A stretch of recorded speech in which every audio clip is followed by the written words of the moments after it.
Kegaduhan terjadi saat sholat subuh di Masjid Nabawi di Madinah Al-Munawwaroh. Para jemaah sholat histeris. Seseorang telah menikam tubuh Khalifah Umar bin Khattab radhiyallahu anhu saat menjadi imam sholat subuh. Khalifah Umar bin Khattab tersungkur akibat terluka parah. Tusukan inilah yang akhirnya membuat Khalifah Umar bin Khattab meninggal dunia.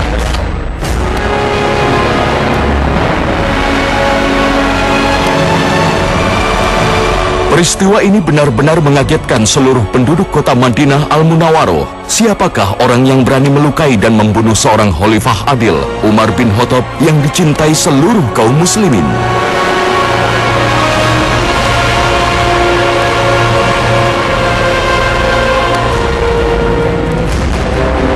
Saat itulah terungkap pelaku kriminal yang mengamuk di Masjid Nabawi adalah seorang majusi dari Persia bernama Fairuz atau yang populer dengan sebutan Abu Luluah.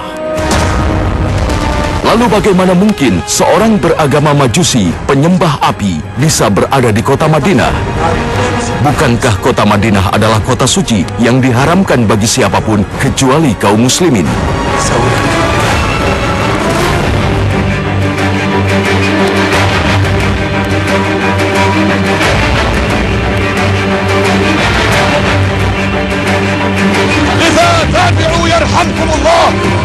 Semua ini berawal dari perintah Khalifah Umar bin Khattab kepada sahabat mulia Sa'ad bin Abi Waqqas untuk menaklukkan Persia.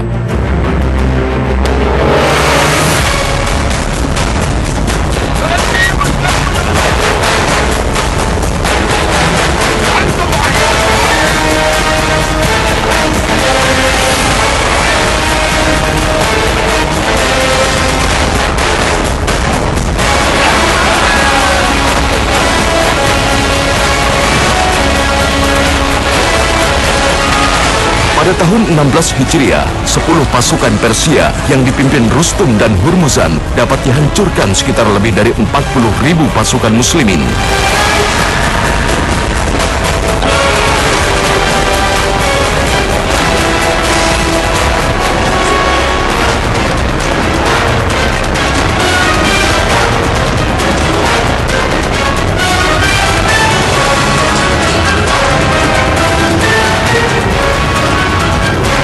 Jenderal Persia Rustum tewas, sementara Hurmuzan berhasil meloloskan diri.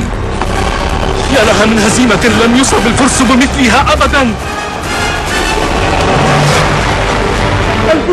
Al-bushra ya Amir al-Mu'minin. Ya Amir al-Mu'minin, laqad hazama Allah aduwana.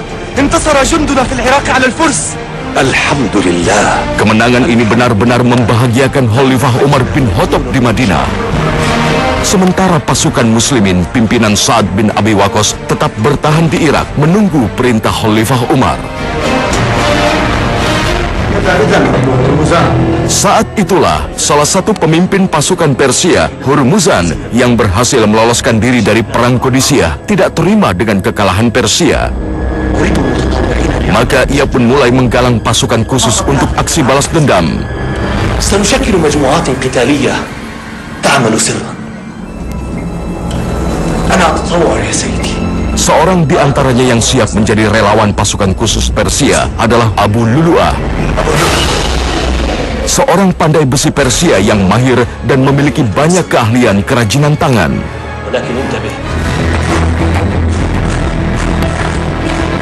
Sebenarnya Abu Luluah bukan orang dari kalangan biasa. Abu Luluah kemudian menjadi tawanan Romawi ketika perang Persia dan Romawi meletus, hingga ia menjadi seorang pandai besi yang handal karena keadaan yang memaksa.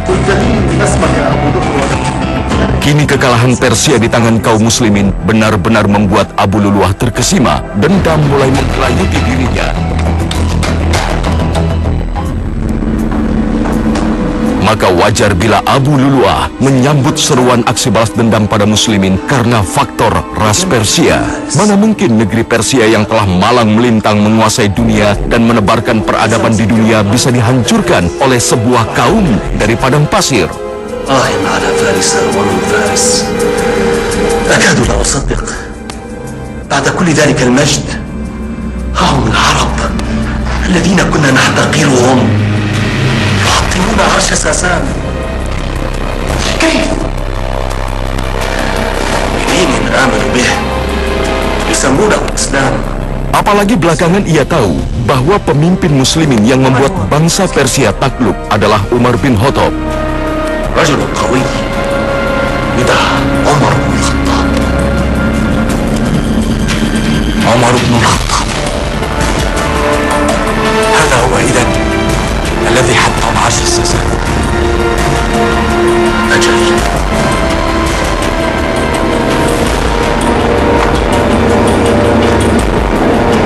عمر بن الخطاب،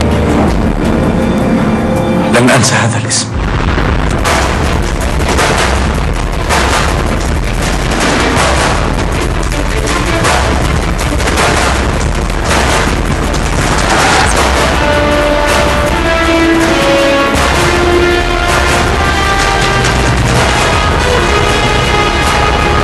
Abu Lulu'ah pun beraksi bersama sekelompok pasukan khusus menyerang markas pasukan muslimin di Irak.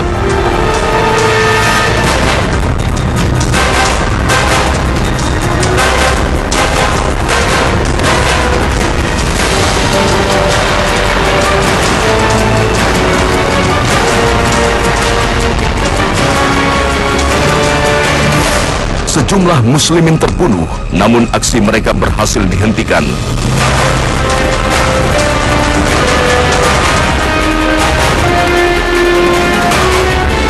Kelompok ini pun ditangkap dan ditawan pasukan muslimin, termasuk Abu Lulu'ah. ملك الإسلام عمر بن الخطاب هو من سبب لنا هذه المصائب. كيف السبيل إليك يا عمر؟ سحقت كبدي يا ملك العرب، سحقت كبدي. Sementara pimpinan mereka, Hurmuzan, melarikan diri. والهرمزان لا أظن أنني أراه بينهم. لقد فر ولكننا سننال منه إن شاء الله. Nasib Abu Lulu'ah kemudian diserahkan pada Al-Mughirah. ما تجيد من الأعمال يا أبا لؤلؤة؟ نقاش، سباك، أصنع الرحايا وأبني الطواحين على الماء. بعمله خير، بعمله خير. أتركه في رعايتك يا أيها المغيرة. Beragam keahlian yang dimiliki Abu Lulu'ah menarik minat Al-Mughirah, sang majikan. Namun untuk dibawa ke Madinah tentu tidak diperbolehkan, karena tanah suci Madinah tidak boleh dimasuki selain kaum muslimin. Sementara Abu Lulu'ah memilih tetap pada agama nenek moyangnya, yaitu agama Majusi. قل لي ألا تسلم يا فتى؟ لا، سأبقى على ديني. ويحك، الإسلام دين الحق، أما تراه يظهر على كل من ناوأه؟ لن أغير ديني ولو ذبحت. لك ذلك، لا إكراه في الدين. على كل سأسعى لدى أميري ليسمح لي بإدخالك المدينة أنت ومن يفيد أعمالا كأعماله، حتى الإسلام يفيد منها.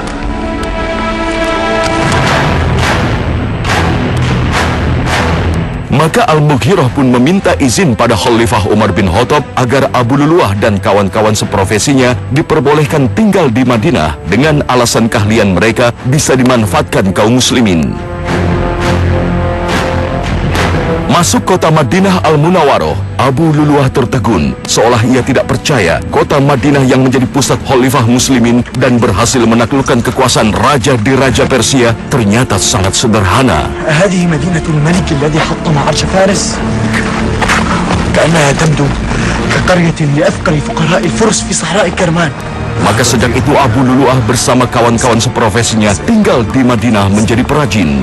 Dan inilah justru yang mendekatkan Abu Lulu'ah pada terbukanya pintu balas dendam pada pemimpin kaum muslimin, Umar bin Khattab.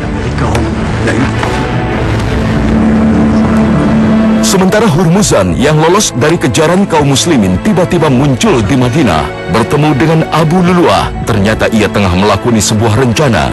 سيد الهرمزان، اصمت، لا أحد هنا يعرفني باسمي. جئت لأمر هام وأريد منك أن تساعدني به.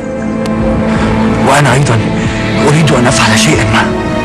أهدافنا مشتركة، فأنت مجوسي وأنا مجوسي، وسنعمل لخدمة نار المجوس.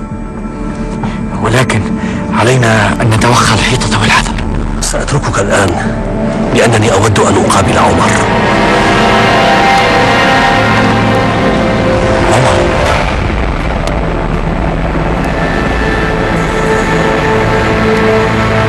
Hurmuzan datang menemui Umar bin Khattab meminta perlindungan. أنا الهرمزان أمير الأهواز الفارسي. الهرمزان؟ أين عمر؟ Sebagai seorang berdarah biru Persia, Hurmuzan tercengang. Umar bin Khattab, pemimpin muslimin yang berkuasa hampir separuh dunia, hidup tanpa pengawalan. أين حراسه وحجابه؟ ليس له حارس ولا حاجب ولا كاتب ولا ديوان. ينبغي أن يكون نبيا إذن. بل هو أمير المؤمنين يعمل بسنة نبيه صلى الله عليه وسلم ويهتدي بهديه. الهرمزان قاتل مجزأة بن ثور وداد بن مالك، ماذا تريد؟ قد جئتك مستأمنا يا عمر، فأمني على نفسي. أعوذ بالله من النار ولا أستأمن قاتلا مثلك. إذن Umar tidak mau memberikan perlindungan pada Hurmuzan, bahkan akan menghukumnya dengan hukuman mati karena telah banyak membuat kerusakan dan pembunuhan. Namun dengan tipu dayanya, Hurmuzan kemudian menyatakan memeluk Islam sehingga lolos dari kematian. أشهد أن لا إله إلا الله وأشهد أن محمدا رسول الله. اشتريت حياتك بالإسلام يا ابن عوف. أعط الهرمزان مؤونة تكفيه وعلموه الإسلام وأعطوه ثوبا يلبسه وانزع عنك هذه الحلي التي تتزين بها. Itu sebabnya Abu Luluah begitu marah mendengar bekas pemimpinnya telah memeluk Islam, padahal ia sendiri hingga kini masih tetap memilih agama lamanya. ماذا تقول؟ تركت ديننا ودخلت في دينهم؟ لا أطيق الإهانة والأسر فدخلت في دينهم لأحفظ كرامتي. وحق النار المقدسة والمجوس إنكم تغررون بنا. ما لك غاضب؟ Namun Abu Luluah kembali tenang setelah Hurmuzan mengaku terpaksa memeluk Islam untuk memuluskan rencana lebih besar ke depan. Dendamnya pada Khalifah Umar semakin menjadi saat ia melaporkan sesuatu yang menurutnya ketidakadilan yang menimpanya. Namun Khalifah Umar justru tidak berpihak padanya. فأدي الحقوق لأهلها أليس هذا هو العدل؟ عدل؟ هذا عدلكم أنتم، أما عدلي أنا فستعرفونه لاحقا. Jadi penyebab besar Abu Lu'lu'ah membunuh Khalifah Adil Umar radhiyallahu anhu adalah dendam. Dendam ini ada dendam pribadi sifatnya karena dia punya kepentingan pribadi yang tidak tersampaikan, tidak disetujui. Yang kedua adalah dendam agama. Dendam ini kita tahu adalah merupakan penyakit yang besar dalam hati seseorang, yang dia bisa berujung pada menghilangkan nyawa orang, merusak barang kekayaan orang atau mengambilnya atau apa yang segala macam. Karena itu masalah hasad, masalah dengki, masalah dendam itu sesuatu yang merupakan bagian dari penyakit hati yang harus dihilangkan dari orang beriman. Rasulullah Shallallahu Alaihi Wasallam menyampaikan, "Iyakum wal hasad, fa innal hasada ya'kulu hasanati kama ta'kulu narul hatab." Jauhilah oleh kalian dendam, karena dendam itu memakan kebaikan-kebaikan kita sebagaimana api memakan kayu bakar. Karenanya Rasul mengajari kita untuk memaafkan. Berapa banyak perilaku orang-orang yang sangat tidak sopan pada Nabi, sangat kasar pada Rasul, bahkan Nabi terancam nyawanya, tapi Nabi Shallallahu Alaihi Wasallam ingin memaafkan mereka. Tidak menyimpan kebencian itu dalam hatinya, juga tidak menyimpan dendam itu dalam dirinya. Yang itu siap membakar semua kebaikan kita. Bayangkan semua kebaikan kita habis hanya oleh dendam yang ada dalam diri kita. Maka disinilah api dendamnya semakin membara pada Khalifah Umar. Abu Luluah tidak sedikit pun bisa melihat kebaikan Khalifah Umar di matanya. Padahal siapapun tahu betapa Khalifah Umar adalah khalifah yang begitu dicintai oleh masyarakatnya. Dendam Abu Luluah telah menutup mata hatinya. قلبي يحترق يا جوفي ولن تبرد ناري إلا بالثقة. وممن ستنال ثأرك يا فيروز؟ من عمر أميري يا عمر ويحك لقد تظاهرنا بأننا منهم ولكن ولاءنا للنار المقدسة.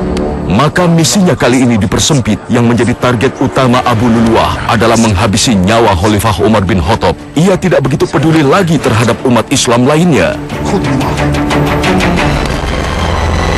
Di kota suci Madinah, Abu Luluah dan kawan-kawannya beribadah menyembah api.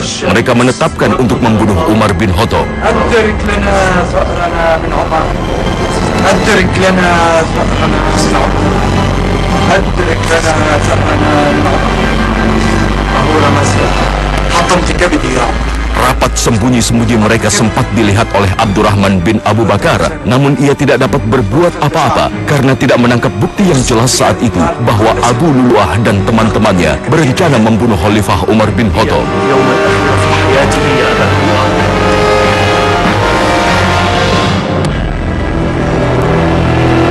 Hari Rabu tanggal 25 Zulhijjah tahun 23 Hijriah, Abu Luluah mengenakan pakaian layaknya kaum muslimin. Sambil menyelipkan sebilah pisau bermata dua di pinggangnya, pergi ke Masjid Nabawi untuk menunaikan sholat subuh berjamaah.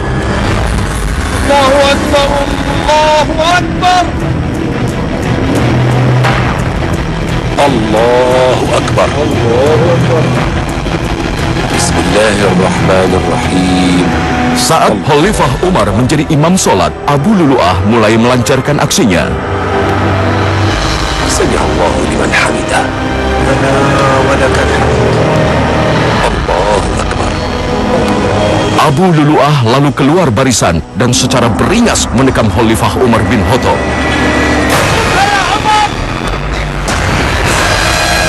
Suasana khusyuk seketika berubah menjadi kacau. Khalifah Umar terjatuh dari tempat berdirinya. Dari luka tusukan itu, Khalifah Umar sempat merasakan sakit seperti sakitnya gigitan anjing.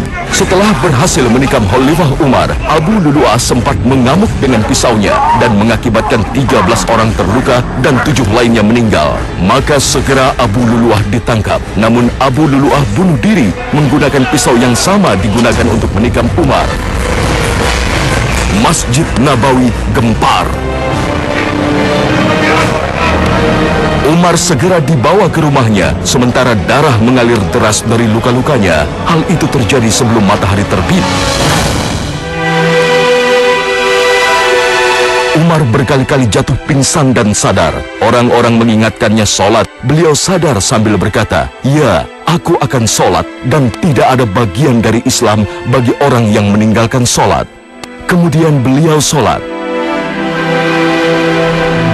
Ya sahabat Rasulullah sallallahu alaihi wasallam. Setelah sholat Umar bertanya, siapa yang menikamnya? Para sahabat menjawab, Abu Luluah, budak Al-Mughirah. Umar langsung mengucapkan, Alhamdulillah yang telah menentukan kematianku di tangan seseorang yang tidak beriman dan tidak pernah sujud kepada Allah sekalipun. Maka Umar kemudian mengatakan bahwa siapa yang membunuh saya, apakah muslim atau kafir? Ketika dijawab yang membunuh adalah orang musyrik, kafir, Abu Luluah, maka Umar mengatakan bahwa segala puji bagi Allah, bukan muslim yang membunuh saya. Artinya kalau muslim membunuh saya, jangan-jangan saya telah menyakiti hati muslim. Pelajaran mahal buat kita semuanya. Bahwa orang sebesar Umar itu tidak mudah. Dalam kaidah ilmu juga dikatakan ridwan nasi ghayatun la tudrak, bahwa keridhaan, kesenangan, kerelaan manusia itu sesuatu yang tidak mungkin dicapai. Artinya kita tidak bisa menyenangkan semua orang, apalagi pemimpin besar seperti Umar. Siapa yang bisa menyenangkan? Tetapi tetap saja dia berusaha untuk menyenangkan. Jangan sampai ada seorang pun muslim yang kecewa karena tindakannya.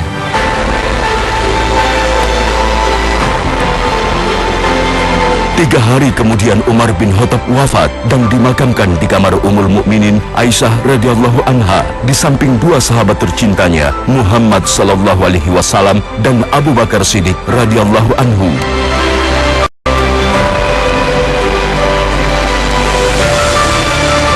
Kota Madinah dirundung duka.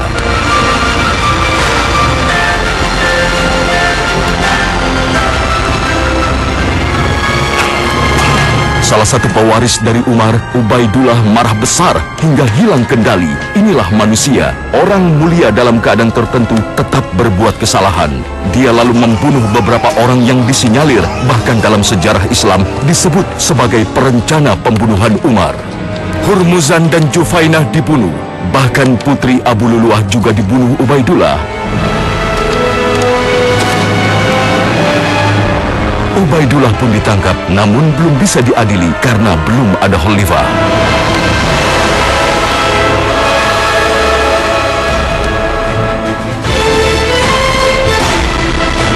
Setelah Utsman bin Affan dibaiat menjadi khalifah, masalah pertama yang diputuskan adalah masalah Ubaidullah. Para sahabat menyarankan Khalifah Utsman agar Ubaidullah dihukum kisos karena telah menghilangkan nyawa dengan cara tidak benar. Akan tetapi Utsman memutuskan lain. Khalifah baru kaum muslimin ini memaafkan Ubaidullah sambil mengatakan kepada para sahabat Nabi yang lain, "Kemarin ayahnya dibunuh, apakah sekarang anaknya juga dibunuh?" Masalahnya bukan membunuh atau tidak dibunuh. Para ulama sepakat ada dua hal yang melandasi kenapa Khalifah Utsman memilih memaafkan. Pertama, ada kerancuan dalam benak Ubaidullah bahwa orang-orang yang dibunuh benar-benar pembunuh Umar. Tentu ini tidak benar karena urusan membalas seseorang harus diserahkan pada pengadilan Islam. Yang kedua, bahwa mereka yang dibunuh itu putrinya Abu Lulu'ah, Hurmuzan, Jufaina, sehingga ketika tidak ada ahli waris yang ditanyai, maka ahli warisnya akan berpindah ke negara. Negara saat itu khalifahnya Utsman bin Affan. Utsman punya hak untuk memaafkan. Inilah yang membuat Ubaidullah dibebaskan dari kisos.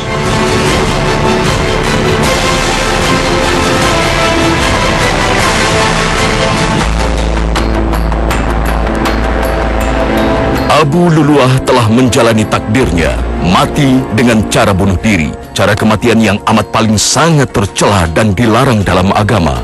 Di dalam Islam ada 5 hal yang disebut sebagai asasiyat khamsah. 5 hal yang sangat asasi yang dijaga oleh Islam. Nah, di antaranya adalah hifdzun nafs, yaitu menjaga jiwa, menjaga nyawa. Maka apapun yang membahayakan nyawa dengan jalan yang tidak benar dalam Islam akan diharamkan, apapun bentuknya, termasuk bunuh diri. Maka itu bunuh diri seperti yang dilakukan oleh Abu Lulu'ah bukan merupakan sifat terpuji, dan dalam Islam dia diharamkan, bahkan diancam dengan neraka. Man qatala nafsahu fahuwa finnar. Siapa yang membunuh dirinya sendiri maka dia di neraka. Rasulullah SAW juga menyampaikan bahwa siapa yang membunuh dirinya sendiri maka dia akan disiksa oleh Allah Subhanahu wa taala di neraka nanti dengan cara dia bunuh diri di dunia. Artinya kalau dia umpamanya bunuh diri dengan cara meminum racun dan pasti sakit sampai kemudian dia mati, maka nanti di neraka dia akan terus melakukan minum racun itu, mati, dia kemudian sakit, kemudian terus begitu sampai seterusnya. Sementara di neraka tidak ada matinya. Kalau mati selesai urusannya. Tapi di neraka sudah tidak ada kematian, kehidupan abadi yang tidak ada kematian.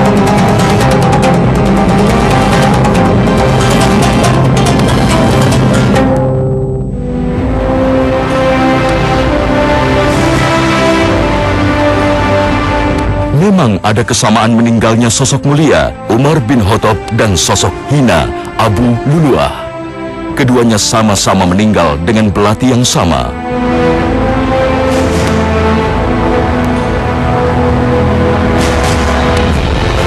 Namun di akhirat kelak, kedudukan keduanya amat sangat jauh berbeda.